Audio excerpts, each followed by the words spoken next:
Hello everyone. आज की इस वीडियो में सोशियोलॉजी के टोटल 50 क्वेश्चंस रहने वाले हैं एंड इन सभी क्वेश्चंस को आप लोगों को पहले ही कराया जा चुका है। ये आप लोगों के लिए एक तरीके से रिवीजन होगा।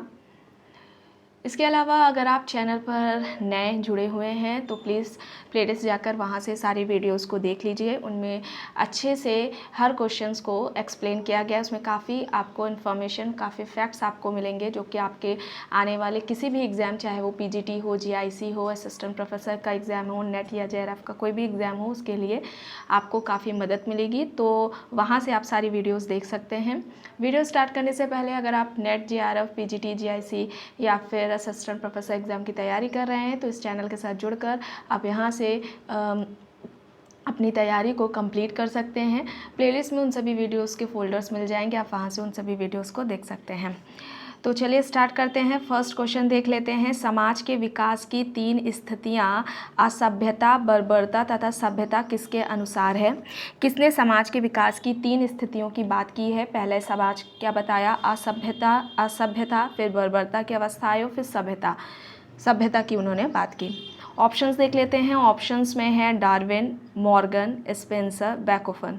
तो यहाँ पर फर्स्ट क्वेश्चन का राइट आंसर क्या हो जाएगा? मॉर्गन हो जाएगा। ऑप्शन बी यहाँ पर राइट आंसर हो जाएगा। नेक्स्ट है, समुदाय को परिभाषित करने के लिए निम्नलिखित में से कौन सी विशेषताएं मैकेवर द्वारा प्रयोग की गई हैं? ठीक है, कम्युनिटी की जो उसको डिफाइन करने के लिए उन्होंने किन विशेषताओं को यूज़ किया है, प्रयोग किया है कम्युनिटी को डिफाइन करने के लिए? देख लेते हैं। पहला है सामान्य धर्म, हम की भावना, सामान्य भाषा और सामान्य क्षेत्र। तो यहाँ पर सेकंड का राइट आंसर क्या हो जाएगा? हम की भावना और सामान्य क्षेत्र, यानी कि ऑप्शन डी यहाँ पर राइट आंसर हो जाएगा। मैकेवर एंड पेज ने कम्युनिटी के 2 बेस भी बताए थे, समुदाय के 2 आधारों की भी बात की थी। पहला था, उन्होंने बताया था स्थानीयता को। ठीक है, पहला क्या बताया उन्होंने? स्थानीयता को बताया, और दूसरा सामुदायिक भावना को बताया। ठीक है, दूसरा क्या बताया? सामुदायिक भावना। ये 2 समुदाय के उन्होंने आधार बताए थे। और इनकी जो बुक है सोसाइटी, यानी कि जो समाज इन्होंने बुक लिखी थी, उसमें ही कुछ सोशियोलॉजी के जो बेसिक कॉन्सेप्ट्स हैं उनके बारे में बात की थी, जिसमें कि वे सोसाइटी के बारे में बात करते हैं और फिर कम्युनिटी के बारे में भी उसमें बात करते हैं। ठीक है, तो यहाँ पर राइट आंसर ऑप्शन डी हो जाता है। नेक्स्ट है, निम्न युग्मों में से कौन सा सही है? कॉन्सेप्ट्स दिए गए हैं तो देख लेते हैं। संस्कृतिकरण की अवधारणा एम.एन. श्रीनिवास की हो जाएगी। लघु एवं बृहद परंपरा मैकिम मेरेट हो जाएगा। ब्राह्मणीकरण का अयप्पन हो जाएगा, और संदर्भ समूह पेरेटो हो जाएगा। तो यहाँ पर कौन सा सही है यह पूछा गया है। तो यहाँ पर क्या हो जाएगा? राइट आंसर ऑप्शन डी हो जाएगा। यहाँ पर संदर्भ समूह का कमेंट करके बताइएगा कॉन्सेप्ट किसका रहा है। नेक्स्ट है, स्वामित्व को वस्तुओं पर मनुष्य के नियंत्रण के रूप में समझना चाहिए, जो एक ऐसा नियंत्रण है जिसे समाज न्यूनाधिक स्थायी तथा विशिष्ट रूप में स्वीकार करता है। यह मत है। ऑप्शंस में है L H. Morgan, R H. Lowie, L T. Hobhouse, Adam Smith. तो यहाँ पर फोर्थ क्वेश्चन का राइट आंसर क्या हो जाएगा? एल.टी. हॉबहाउस। ऑप्शन सी यहाँ पर राइट आंसर हो जाएगा। नेक्स्ट है, निम्न में से किसने जादू को एक मिथ्या विज्ञान के रूप में माना है? ऑप्शंस में है टाइलर, फ्रेजर, मॉर्गन, मेलानोव्स्की। जादू को एक मिथ्या विज्ञान के रूप में किसने बताया है? ठीक है, तो यहाँ पर राइट आंसर क्या हो जाएगा? फ्रेजर हो जाएगा। ऑप्शन बी यहाँ पर राइट आंसर हो जाएगा। फ्रेजर जादू को क्या कहते हैं कि जादू मनुष्यों के विश्वासों प्लस व्यवहारों का वह संग्रह है जिस पर किसी प्रकार की आलोचना या फिर उसका पुनः परीक्षण नहीं हो सकता। तो जादू मनुष्यों के विश्वासों व व्यवहारों का संग्रह है जिस पर किसी भी प्रकार की आलोचना या उसका पुनर्परीक्षण नहीं हो सकता। जादू को वे फ्रेजर क्या बताते हैं? आभासी विज्ञान या फिर आभासी कला मानते हैं या कहते हैं। इस तरीके से एग्जाम में पूछा जाता है, तो फ्रेजर हो जाएंगे। ठीक है, उन्होंने कहा है। यहाँ पर ऑप्शन बी राइट हो जाएगा। नेक्स्ट है, किसने सामाजिक आंदोलन को किसी स्थानीय समुदाय या फिर एकल घटना से परे जाकर व्यवस्थित प्रयास पूर्वक लोगों की सोच और व्यवहार के तरीकों को परिवर्तित करने वाले सामूहिक प्रयास के रूप में परिभाषित किया है? ऑप्शंस में है रॉबर्ट एश, एन.जे. स्मिल्सर, एंथोनी वेलेस, वार्नर। तो यहाँ पर राइट आंसर क्या हो जाएगा? Anthony Wallace. ऑप्शन सी यहाँ पर राइट आंसर हो जाएगा। नेक्स्ट है, मैक्स वेबर के अनुसार एक ही, अब देख लेते हैं, ऑप्शन ए कह रहा है कि वर्ग के सदस्यों का जीवन तरीका समान होता है। ऑप्शन बी कह रहा है कि वर्ग के सदस्यों का जीवन अवसर समान होता है। ठीक है, ऑप्शन सेम हो गए। सी कह रहा है वर्ग के सदस्यों, जो वर्ग के सदस्य हैं वे एक ही परिस्थिति समूह से संबंधित होते हैं। ऑप्शन डी, परिस्थिति समूह एक ही वर्ग से संबंधित होते हैं। तो यहाँ पर राइट आंसर क्या हो जाएगा? वर्ग के सदस्यों का जो जीवन अवसर होता है वो समान होता है। ऑप्शन बी यहाँ पर राइट आंसर हो जाएगा। ठीक है, ये सेम है, इसको रख लीजिए, जीवन अवसर समान नहीं होता है। ठीक है, तो ऑप्शन बी यहाँ पर राइट आंसर हो जाएगा। नेक्स्ट है, अत्यधिक व्यक्तिगत एवं भावनात्मक रूप से सहारा देने वाली निरंतर घनिष्ठ अंतःक्रिया वाले लघु समूह को कहते हैं। ऑप्शंस देख लेते हैं। संदर्भ समूह कहेंगे, प्राथमिक समूह कहेंगे, हित समूह कहेंगे या फिर गौर समूह कहेंगे। अत्यधिक व्यक्तिगत और भावनात्मक रूप से सहारा देने वाली जो निरंतर घनिष्ठ अंतर्क्रिया है, ऐसे लघु समूह को हम क्या कहेंगे? तो यहाँ पर क्या हो जाएगा? प्राथमिक समूह, प्राइमरी ग्रुप। और ये कॉन्सेप्ट किसका था? कूले का था। ठीक है, तो ऑप्शन बी यहाँ पर राइट होगा। नेक्स्ट है, पी.ए. सोरोकिन को परिवर्तन के सांस्कृतिक सिद्धांत से निम्नलिखित सिद्धांतों में से कौन सा एक संबंध नहीं है? देख लेते हैं। ऑप्शन कह रहे हैं चक्रीय परिवर्तन का सिद्धांत, सर्वव्यापी परिवर्तन का सिद्धांत, सीमा का सिद्धांत या फिर सामाजिक संतुलन का सिद्धांत। तो ऊपर के तीनों सही है। सामाजिक संतुलन का सिद्धांत ये नहीं कहलाता है। ठीक है, उतार चढ़ाव का सिद्धांत, पेंडुलम का सिद्धांत, ये सभी सोरोकिन के सिद्धांत है जो कि सामाजिक परिवर्तन का है, तो उनको उन नामों से भी पुकारा जाता है। ठीक है, तो यह जाना जाता है। तो ऑप्शन डी यहाँ पर राइट आंसर हो जाएगा। इनके जो बुक के बारे में बात की जाए तो सोशल एंड कल्चर डायनेमिक्स है। ठीक है, सोशल एंड कल्चर डायनेमिक्स है, जिसमें कि उन्होंने सामाजिक सांस्कृतिक गतिशीलता का सिद्धांत दिया हुआ था। ठीक, तो ऑप्शन डी यहाँ पर राइट होगा। नेक्स्ट है, निम्न में से किसने दक्षिण सूडान के पशुचारण समाज न्यूयर का अध्ययन किया है? जो न्यूयर जनजाति है उस पर उन्होंने स्टडीज़ की हुई है। देख लेते हैं options. Evans Pritchard, GP. Murdock, Kingsley Davis, OC. Cox. तो यहाँ पर राइट आंसर क्या हो जाएगा? Evans Pritchard. ऑप्शन ए यहाँ पर राइट आंसर हो जाएगा। नेक्स्ट है, उन लोगों से जो एक दूसरे के संपर्क में रहते हैं और जो एक दूसरे से बहुधा अनुनय क्रिया करते हैं और जो यह अनुभव करते हैं कि वे अपने कुछ समान संलक्षणों या फिर मूल्यों में एक दूसरे के सहभागी हैं। ऑप्शन देख लेते हैं। सामाजिक समूह, सामाजिक संस्था, संघ या फिर समुदाय। तो यहाँ पर क्या होगा राइट आंसर? संपर्क में है एक दूसरे से, उनमें अंतरक्रिया हो रही है। ठीक है, तो वो सोशल ग्रुप कहलाएगा। ऑप्शन ए यहाँ पर राइट आंसर हो जाएगा। नेक्स्ट है, निम्न युग्मों में से कौन सा एक सही सुमेलित नहीं है? द्वंद्वात्मक भौतिकवाद, कार्ल मार्क्स, शक्ति सम्राट, सी राइट मिल्स, सामूहिक चेतना, दुर्खीम, आदर्श प्रारूप, समनर। तो यहाँ पर राइट आंसर क्या हो जाएगा? आदर्श प्रारूप। ठीक है, बताइएगा किसका था? ऑप्शन डी यहाँ पर राइट आंसर हो जाएगा। नेक्स्ट है, एक औपचारिक रूप से संगठित समूह जिसके ऐसे सीमित उद्देश्य हों जिनको विशेष रूप से सुस्पष्ट किया गया हो और अच्छी तरह समझा गया हो कहलाता है समुदाय, संघ, प्राथमिक समूह, समाज।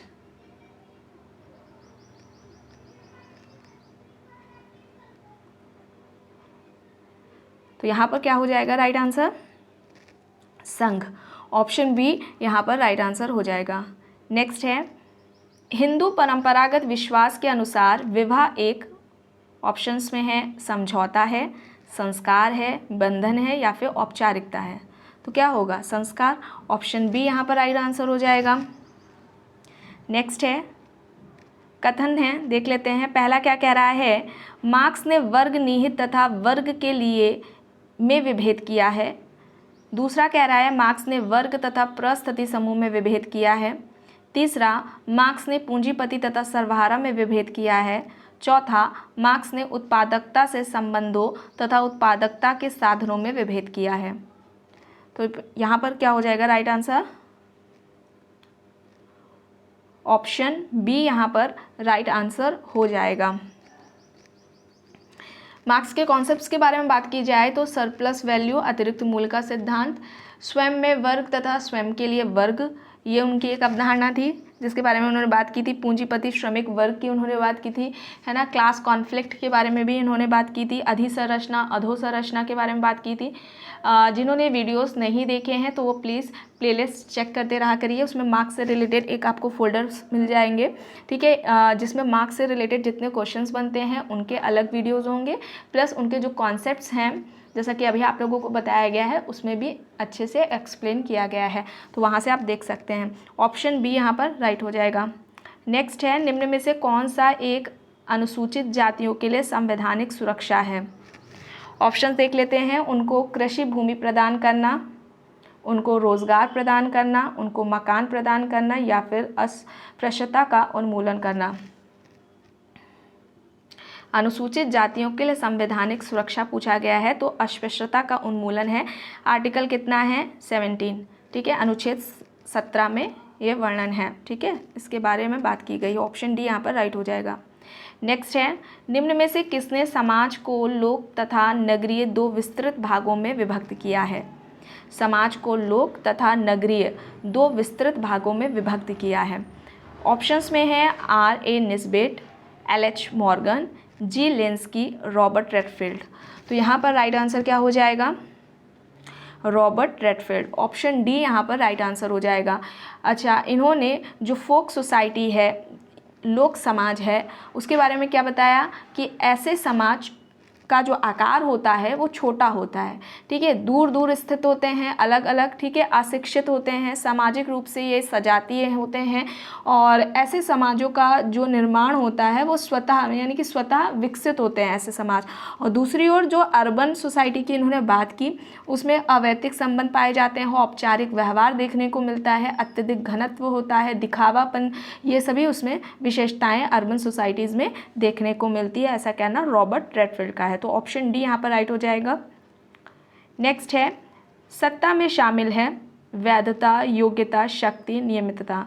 तो यहाँ पर राइट आंसर क्या हो जाएगा? वैधता, शक्ति और नियमितता। ऑप्शन डी यहाँ पर राइट आंसर हो जाएगा। नेक्स्ट है, मालिक, किसान और मजदूर में कृषक आबादी का त्रिपक्षीय विभाजन निम्नलिखित में से किसने सुझाया? या कृषक समाज के 3 प्रकार, ठीक है, क्लासिफाई किया कृषक समाज को। तो ऑप्शंस में है डेनियल थार्नर, D.N. धनाग्रे, कैथलीन गफ या फिर इनमें से कोई नहीं। तो यहाँ पर राइट आंसर क्या हो जाएगा? डेनियल थार्नर। ऑप्शन ए यहाँ पर राइट आंसर हो जाएगा। नेक्स्ट है, ई गॉफमैन के अनुसार सामाजिक भूमिका की अवधारणा का उद्गम है। ऑप्शंस में है नाटकीय प्रतिवेश, सामाजिक जीवन, सामाजिक संस्तरीकरण की प्रणाली, भूमिका अनुकूलन की प्रक्रिया। तो यहाँ पर नाटकीय प्रतिवेश ऑप्शन ए राइट आंसर हो जाएगा। एनकाउंटर्स इनकी बुक है, the presentation of self in everyday life, ये काफ़ी एग्जाम में पूछी जाती है। असाइलम, ये भी इनकी बुक है जिसमें ये आपके जो नेट का एग्ज़ाम है उसमें GIC PGT के एग्ज़ाम में काफ़ी बार पूछी गई है। तो ऑप्शन ए यहाँ पर राइट हो जाएगा। नेक्स्ट है, culture change in India, identity and globalisation, ये जो बुक है वो किसकी है? ऑप्शंस में दिए हैं N.K. Bose, Surjit Sinha, Yogendra Singh, Daniel Bell. तो culture change in India, identity and globalisation, ये जो बुक है वो किसकी है? योगेंद्र सिंह की है। ऑप्शन सी यहाँ पर राइट हो जाएगा। नेक्स्ट है, भारत में अनुसूचित जनजातियों को सरकारी सेवाओं में आरक्षण निर्धारित है। 18% का, 15% का, 20% का या फिर 25% का। तो यहाँ पर राइट आंसर क्या हो जाएगा? 15%। ऑप्शन बी यहाँ पर राइट हो जाएगा। नेक्स्ट है, तर्क पागलपन की अंतिम भाषा है, ये कहा है? ऑप्शंस में है मैक्स वेबर, ग्रामसी, एम फूको, देरिडा। तो यहाँ पर क्या हो जाएगा? माइकल फूको, ऑप्शन सी यहाँ पर राइट आंसर हो जाएगा। माइकल फूको उत्तर संरचनावादी या उत्तर आधुनिकतावादी दार्शनिक कहलाते हैं, ठीक है, ये ध्यान रखिएगा। और इनकी कुछ बुक्स हैं जो कि आपके एग्जाम में पूछी जाती है, जिसमें कि है the birth of the clinic, ठीक है, the birth of the clinic. Next है मैडनेस एंड सिविलाइजेशन, ठीक है, मैडनेस एंड सिविलाइजेशन। नेक्स्ट है the archaeology of knowledge, the archaeology of knowledge. And एक और है डिसिप्लिन एंड पनिशमेंट करके, ठीक है, डिसिप्लिन एंड पनिशमेंट, ये एक बुक है फूको की जो कि इंपॉर्टेंट है, ठीक है। ये सारी बुक्स आपके पेपर्स में पूछी जाती हैं। तो ऑप्शन सी यहाँ पर राइट हो जाएगा। नेक्स्ट है, यह सत्य है कि आर्थिक विकास के वर्तमान स्तर की दृष्टि से अति शहरीकृत है, ऐसी तर्कपूर्ण टिप्पणी की है। ऑप्शंस में है PM Hauser, W Dilthey, Marshall McLuhan, I Wallerstein. तो यहाँ पर राइट आंसर क्या हो जाएगा? PM हॉसर हो जाएगा। ऑप्शन ए यहाँ पर राइट आंसर हो जाएगा। नेक्स्ट है, नारी मुक्ति के लिए गृहस्थ महिलाओं की भूमिका की समाप्ति। दूसरा है परिवार की समाप्ति। ये सभी चरण सुझाए हैं।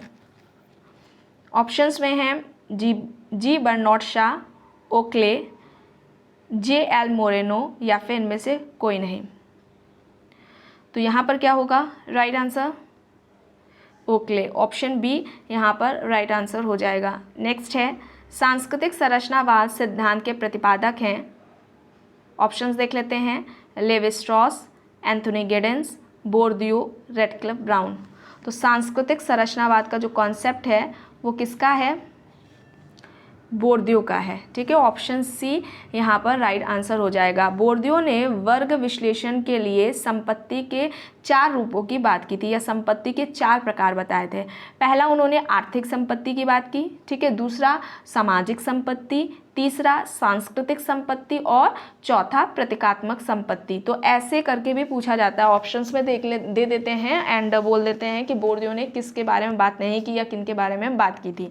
तो ध्यान रखिएगा, आर्थिक संपत्ति, सामाजिक संपत्ति, सांस्कृतिक संपत्ति एंड लास्ट प्रतीकात्मक संपत्ति की बात बोर्दियो ने की है और वर्ग विश्लेषण के लिए की है, ठीक है। तो इनको ध्यान रखना है। ऑप्शन सी यहाँ पर राइट होगा।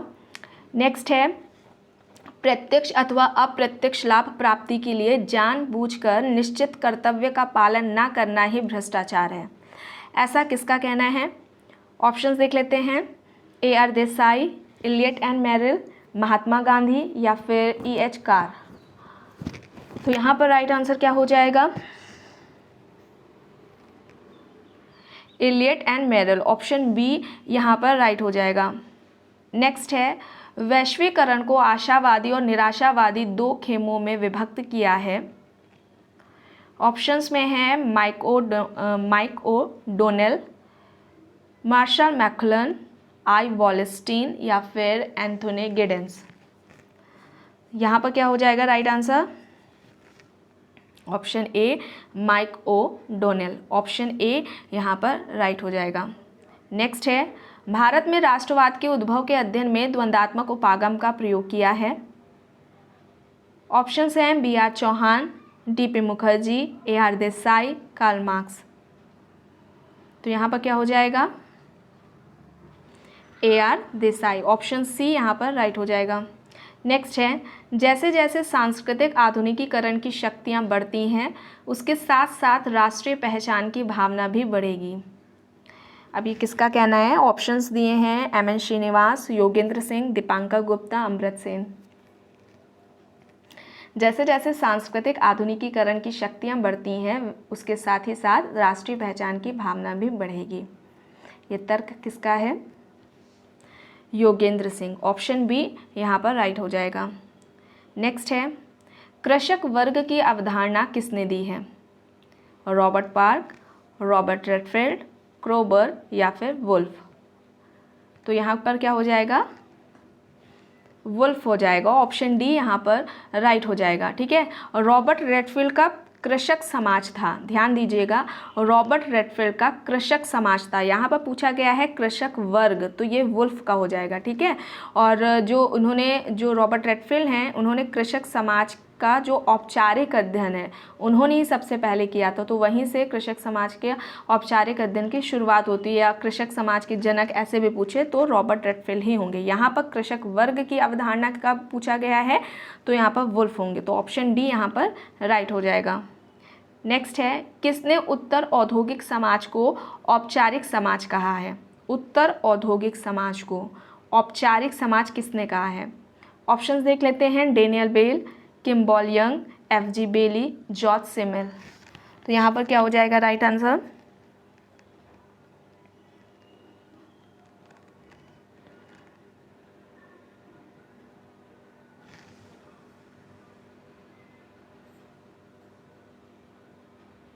ऑप्शन बी किम्बॉल यंग हो जाएगा। ठीक है, ऑप्शन बी यहाँ पर राइट आंसर हो जाएगा। उत्तर औद्योगिक समाज की सबसे पहले बात किसने की थी?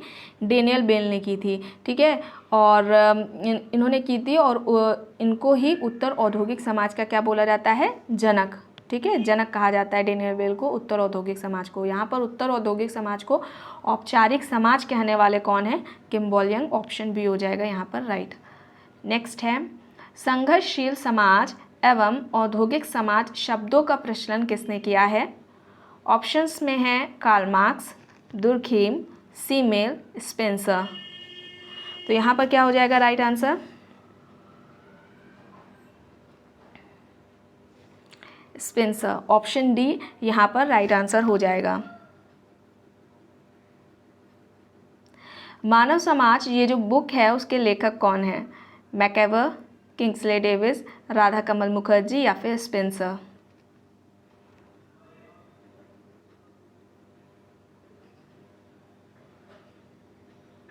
तो ये किंग्सले डेविस की बुक है। ऑप्शन बी यहाँ पर राइट होगा। नेक्स्ट है, वेरियर एल्विन ने भारत की जनजातीय आबादी के लिए निम्नलिखित में से किस नीति का समर्थन किया था?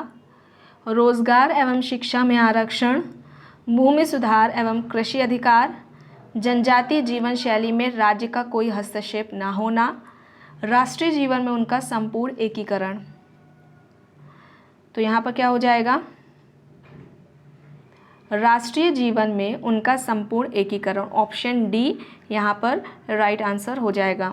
नेक्स्ट है, एल्विन ने भारतीय जनजातियों के संदर्भ में पृथक्करण की नीति का समर्थन इस कारण किया क्योंकि, ऑप्शंस देख लेते हैं, संपर्क से हमारी संस्कृति कमज़ोर हो जाएगी, संपर्क से वे प्रभावशाली समूह बन जाएंगे, संपर्क से आदिम संस्कृति का विघटन हुआ है, या फिर आदिम संस्कृति आधुनिक से श्रेष्ठ है।